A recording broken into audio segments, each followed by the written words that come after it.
ఓం శ్రీ దత్తాత్రేయాయ నమః. శ్రీ దత్తాత్రేయ స్వామి చతుర్దశనామ స్తోత్రం. దత్తాత్రేయ స్వామి వారిని జ్ఞానప్రదాతగా, ఆధ్యాత్మిక పురోగతిని ప్రసాదించే గురువుగా భావిస్తారు. స్వామివారి యొక్క ఈ చతుర్దశనామ స్తోత్రాన్ని పూర్తి భక్తి శ్రద్ధలతో పారాయణం చేయటం వలన సమస్త కోరికలు నెరవేరుతాయని భక్తుల విశ్వాసం.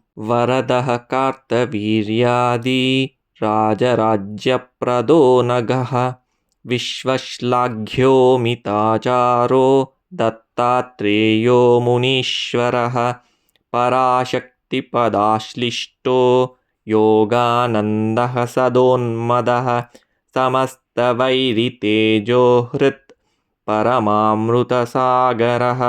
అనసూయాగర్భరత్నం భోగమోక్షసుఖప్రదః నామన్యేతాని దేవస్య చతుర్దశ జగద్గురోః హరేః దత్తాభిధానస్య జప్తవ్యాని దినే దినే.